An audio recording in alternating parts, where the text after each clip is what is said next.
घर के बाहर एक लड़की रोज आती थी। वो मेरे पति का नाम भी जानती थी। मेरे पति से मैंने पूछा तो वो गुस्सा हो गए। जब वो अस्पताल में मिली तब, अजनबी लड़की, मैं अंजलि हूँ। मैंने और रवि ने 1 साल की डेटिंग के बाद शादी की है। शादी में हमारे कुछ खास दोस्त और पेरेंट्स ही आए थे। रवि ऐसा ही चाहते थे। वो चाहते थे कि शादी शॉर्ट और सिंपल ही रहे। हम लोग यहाँ बड़े शहर में काम करते हैं। रवि के माता पिता गांव में ही रहते हैं। रवि ज्यादा गांव जाते नहीं। जब कभी मम्मी पापा को मिलना होता है तो वो हमें शहर में आकर ही मिल लेते हैं। हमने एक छोटा सा घर भी यहाँ अभी लोन पर ले लिया है।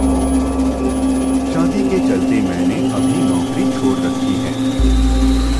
हमारा घर रोड के साइड में ही है। खिड़कियों से रोड दिखाई देती है। हमारे किचन की खिड़की से भी रोड दिखाई देती है। रवि का ऑफिस का टाइम सुबह 9 बजे का है। सुबह में रवि के लिए खाना बनाती हूँ। मेरी नजर खिड़की के बाहर गई। रोड के दूसरी तरफ एक लड़की ज्यादा उम्र की नहीं थी, 26 की होंगी, हमारे घर की तरफ देखती रहती थी। पहले दिन मैंने सोचा कि कोई होगी, लेकिन वो 3 से 4 दिन लगातार आती मुझे दिखाई दी। मेरे मन में सोचा कि जाकर उससे बात करूं, शायद किसी और घर समझकर हमारे घर की ओर देखती रहती होंगी। सुबह रवि सोए थे। वो फिर वही दूर खड़ी दिखाई, फिर और हमारे घर की ओर देख रही थी। इस बार मैं बाहर गई। उसने आते मुझे अपनी ओर देखा और घबरा गई। मैंने उसे पूछा, क्यों, आपको क्या परेशानी है? आप किसे ढूंढ रही है? वो घबराई हुई बोली, रवि यही रहता है। मैंने बोला, हाँ। आप कैसे जानती हैं? वो इतना सुनकर घबराकर चली गई। मैंने पीछे से उसे आवाज दी पर उसने सुना नहीं। मैं अपने घर में वापस आ गई। मेरे आने पर रवि उठ गए थे। पूछा, कहाँ गई थी? मैंने बोला, पता नहीं, एक लड़की है, वो हमारे घर की तरफ देखती रहती है। और मैंने जब जाकर उससे पूछा तो तुम्हारा नाम भी जानती है, तुम किसी थोड़ी सी सुंदर लड़की को जानते हैं। रवि यह सुनकर भड़क गए। बोले, पागल हो क्या? कोई कुछ भी बोलेगा और तुम मान लोगी क्या? लेकिन यह सुनने के बाद रवि के चेहरे का रंग जरूर उड़ गया था। मेरे भी दिमाग में कुछ कुछ चलने लगा। रवि जब शाम को आए तब मैंने इस विषय में कोई बात नहीं की। अगले दिन में सुबह उठी तो रवि पहले से उठ गए थे।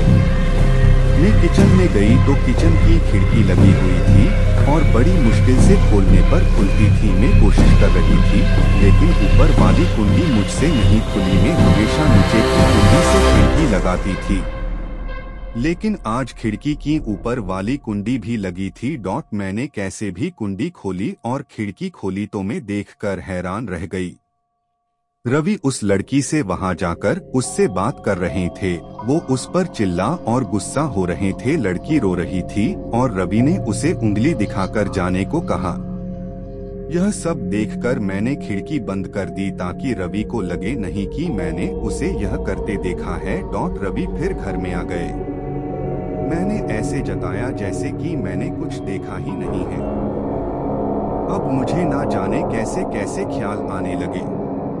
रवि मुझसे क्या छिपा रहा है? मेरे रवि से शादी करके कोई गलती तो नहीं?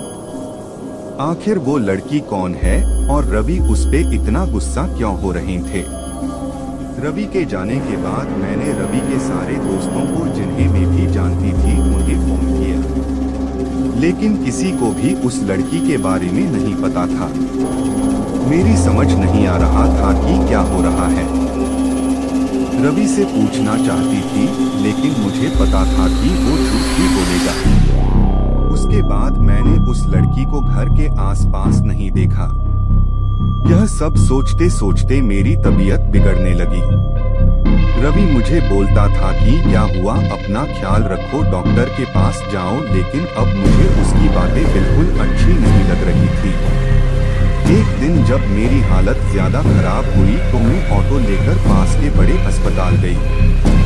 डॉक्टर से अपनी दवाई लेने के बाद मैं अस्पताल के पार्क में बैठी। अस्पताल में मुझे वो लड़की फिर दिखाई दी। उसे देखती ही जैसे मेरी बीमारी पता नहीं कहाँ भाग गई। मैं उसके पास तेज चल कर गई और उसका हाथ पकड़ लिया और उसे बोला, तूने मेरी जिंदगी में उथल पुथल मचा दिया। बोल, उस दिन क्या बात कर रहा था रवि तुझसे? क्या रिश्ता है तेरा मेरे पति?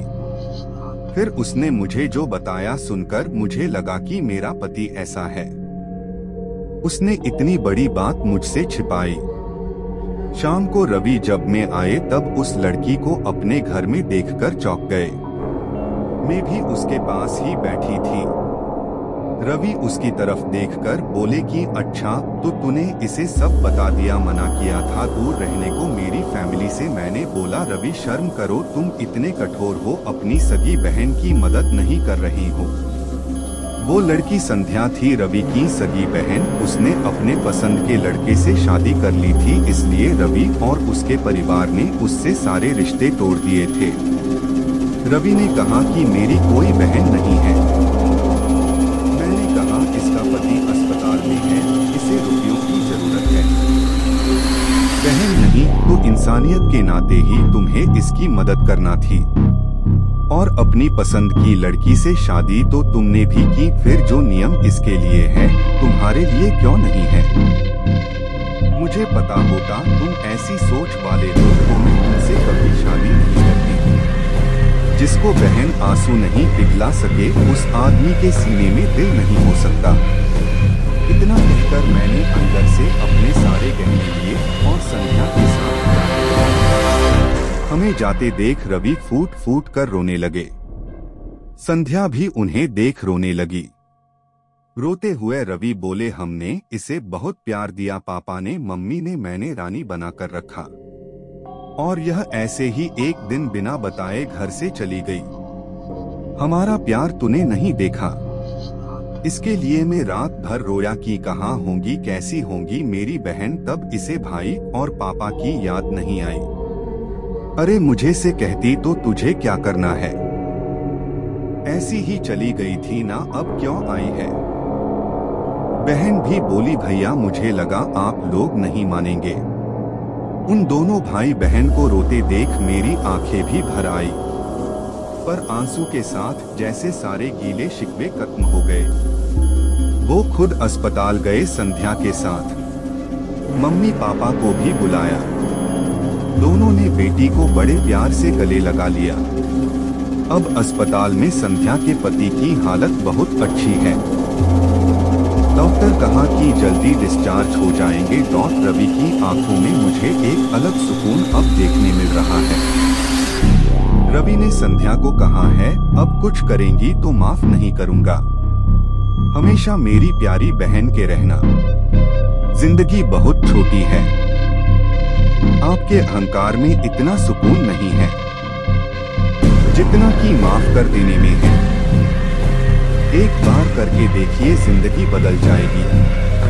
आपको यह कहानी कैसी लगी हमें कर जरूर बताएं। इसी तरह की अच्छी कहानियां आप यहाँ पर पढ़ सकते हैं। यहाँ उपस्थित शिक्षाप्रद कहानियां आपका मनोरंजन करने के साथ दिशा भी देंगी।